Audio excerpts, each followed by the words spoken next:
Okay, so let's go through my process of basically just filling in the rest of this circle here for the sclera. Now, before I continue, I just want to talk about the eye. So, the eye is obviously the most important part of the character.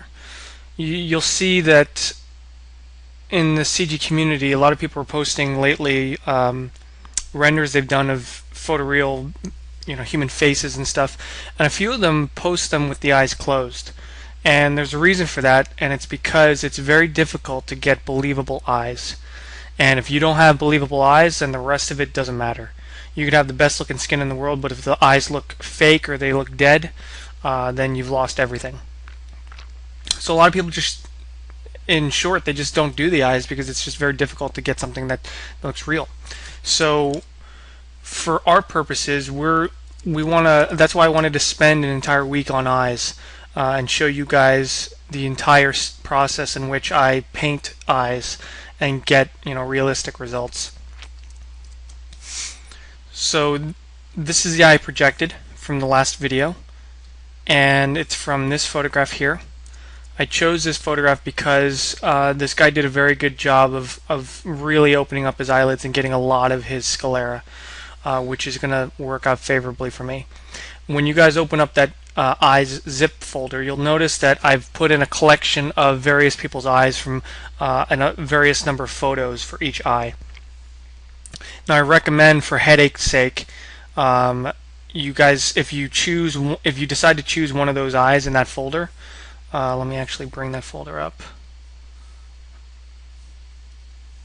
So if you guys choose to use one of these eyes, say you choose to use Anastasia's eyes, I would recommend that you only use these photos when you're rebuilding your textures in Photoshop. So if you decide to use David's eye, you'll only use these photos because they're all various different lighting conditions, different color temperatures, and it's going to save you a lot of time with color correcting. Having said that, if you find like Iva has a really interesting photograph of her veins and you were able to paint some of this out and you really liked it, you can definitely use it, but you're going to spend a little bit more time color correcting to maybe the photographs you're using for David's eye when you're projecting. So keep that in mind. You can definitely use a mix and match of different people's scleras, but you'll notice that some people's scleras are obviously brighter and whiter than others, some are more yellow, and you'll just need to spend more time blending all that in together and just color correcting it so it all sits nicely. But what I found when I was using this eye is that I really actually, to my surprise, I didn't need any other photos besides this one. And I'll go through the process and show you exactly why I didn't need any other really angles of the eye. So the first thing I'm going to do is very simply just grab a nice clean area of sclera. And when I'm copy and pasting, I'm holding down Shift and Control when I do the C and V. And what that does is it does a Shift and Control on everything that's in that lasso, which is really nice. I mean, it doesn't really matter here because there's only one layer. But when I was doing my original demo of cleaning up the eye and lassoing and copying and pasting certain areas, I did the Shift Control C, Shift Control V, so I can grab everything that's underneath the layer that I selected and everything underneath, which is really handy. Well, essentially everything in view of this lasso selection. And I'm just going to very quickly move this around.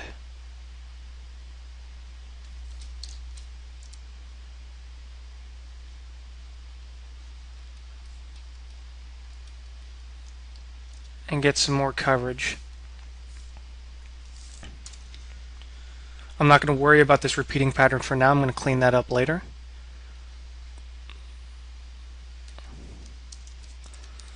But right now I'm just worried about getting more iris detail going on. Sorry, sclera detail going on with the veins.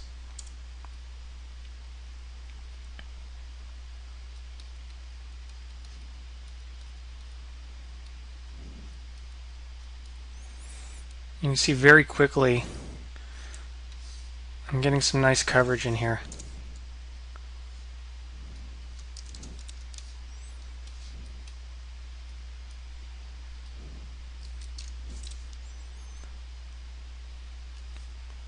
which is what I'm aiming for.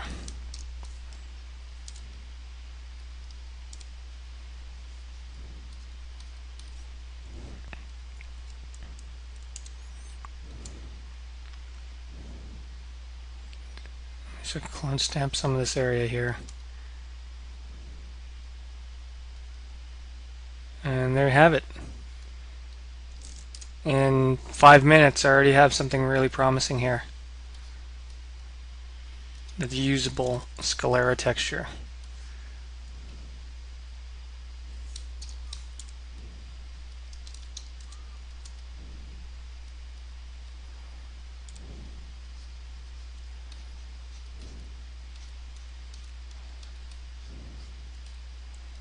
Like so.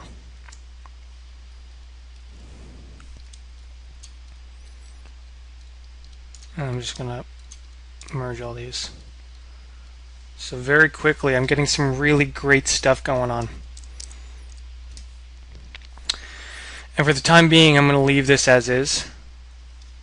And so what I'm going to do here is I'm going to group this and call this eye left. And I'm going to save this out as a TIFF.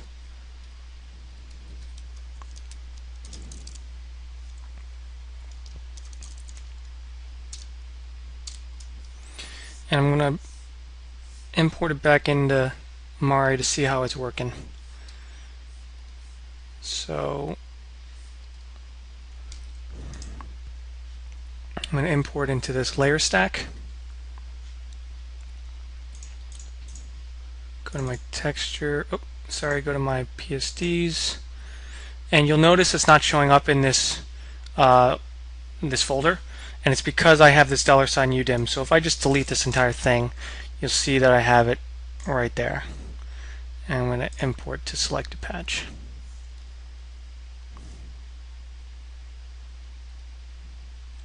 There we go.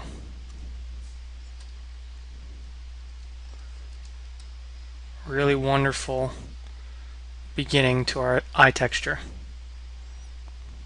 So if I were to show all, and obviously hide the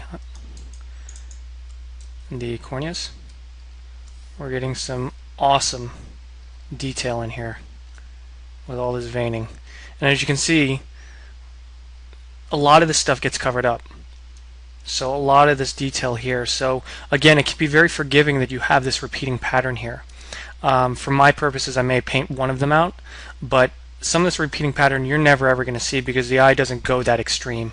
And when it does, it's darting and motion blurred. So the whole key is you want to get that variation, which is what we're getting in here, which I'm really happy with. Like so.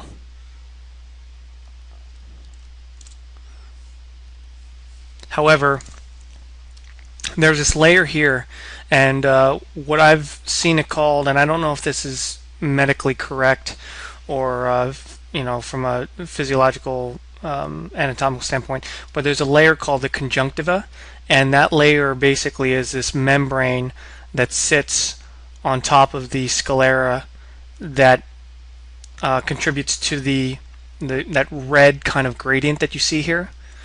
Especially in Photoshop, this red gradient that you see, it contributes to that. We don't necessarily want that, and there's a couple reasons why. The biggest reason is if this eye does go to an extreme angle to the left or right, you're going to get all this red stuff, and it's just going to look very weird. So what I found that is best is to paint that out in the base layers, the base layer of the sclera, and then add that back in as a separate layer with a red gradient on top.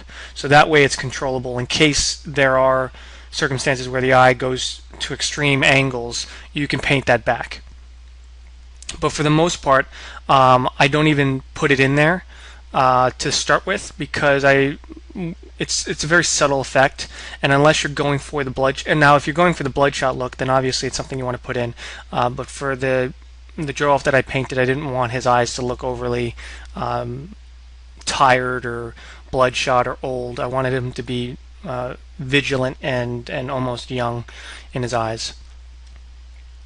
So this worked out for me. So what I'm going to do is, And if you can see, if I were to show all again,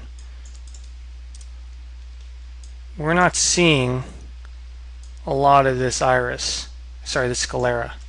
Now if I go into perspective mode and zoom inside, most of it is behind the eye, the eyelid. So most of it's being hidden. So all this extra area back here, I'm not going to worry about making sure this looks extremely good and kind of crisp and clean. I just want to get this covered, because all that detail, what we're worried about is this kind of front area here, which we've already nicely done. So to fill in this other stuff, I'm just going to very gesturally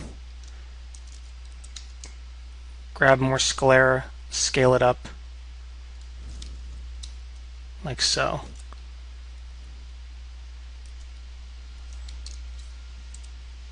And then paint it back.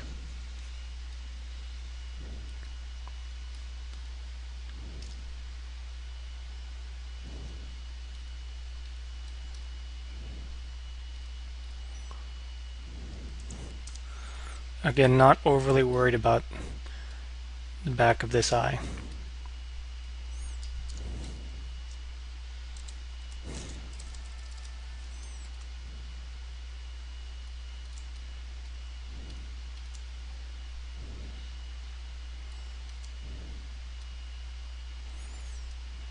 Just really worried about getting it covered. Like so.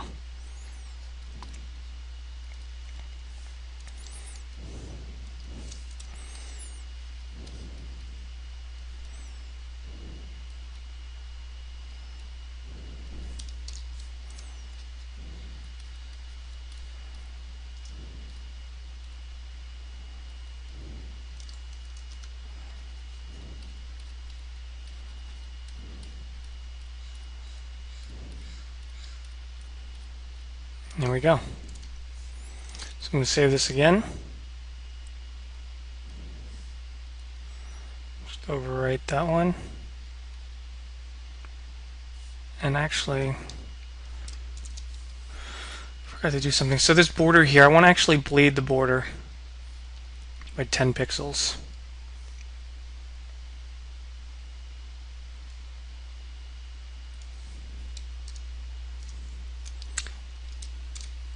And delete it. So I have a 10 pixel bleed here from the UV edges.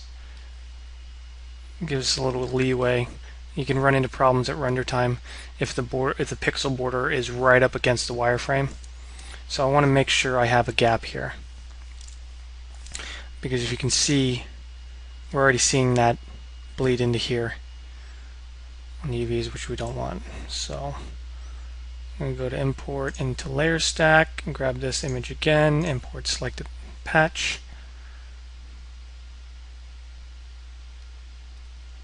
And there we go.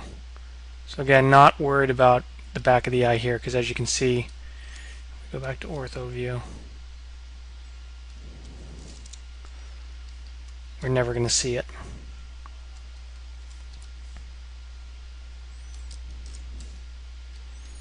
So, awesome.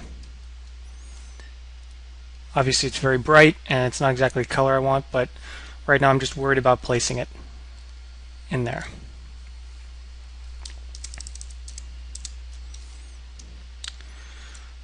So I'm going to merge that. Actually, before I do that, I thought I saw, yeah, a slight seam here. Just want to do a quick comb through to make sure I don't have any really hard seams going anywhere, because that may cause a problem later when we're doing our secondary maps.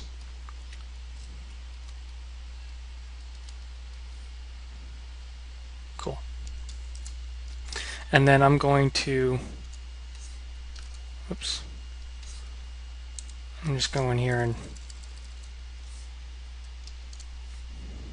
paint this vein down.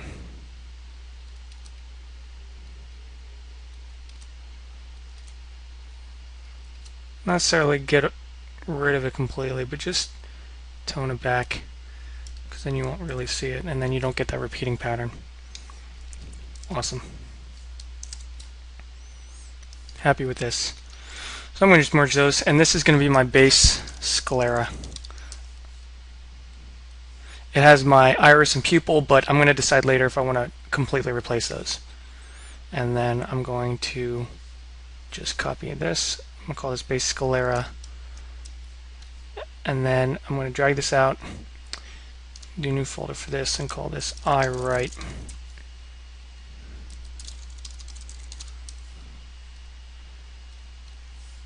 And then just bring this one on over.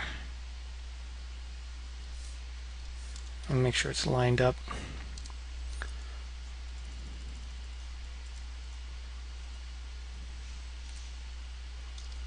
Like so.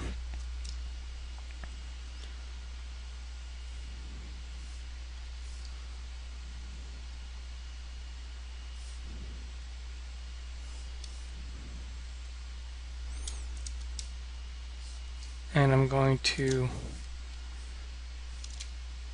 for now, just save a version of it. Actually, you know what? I don't even need to call this iLeft, iWrite. This is kind of a holdover from when I had each eye on its own map. So I'm just going to call this eyes color because they're all sharing the same. And I can actually delete this one so I don't get confused. And then I'm going to grab these guys and import into selected stack.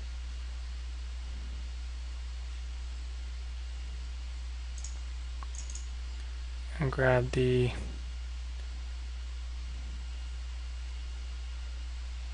oh, wait a minute, where is that? TIFF, delete. There we go. Oops.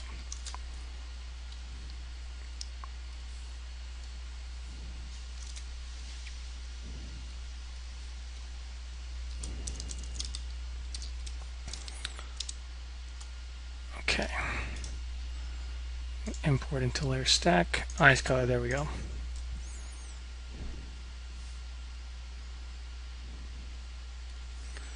And there you have it. And very quickly, we have our eyes roughed in. But as you can see, everything's symmetrical. So to combat that, right off the bat, what I'm going to do is I'm going to take this sclera and just simply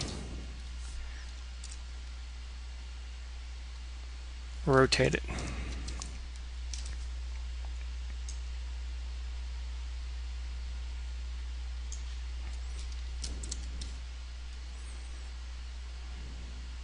Like so.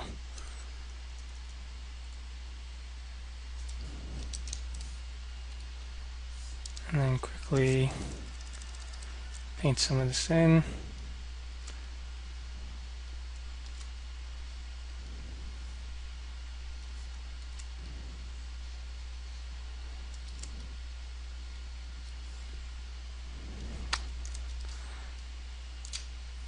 And save that.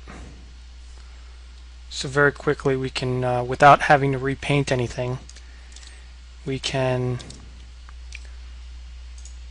create asymmetry.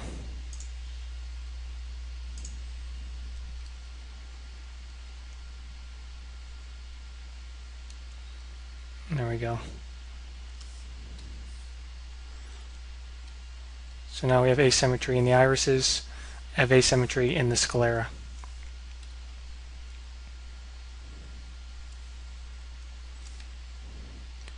So if I were to just select the irises, there you have it. Very quickly.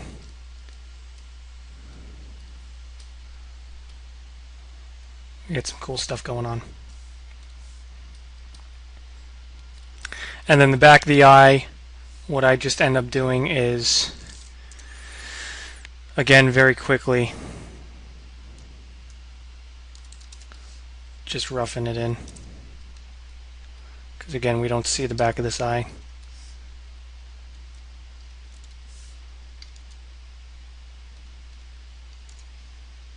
so it's not a huge deal.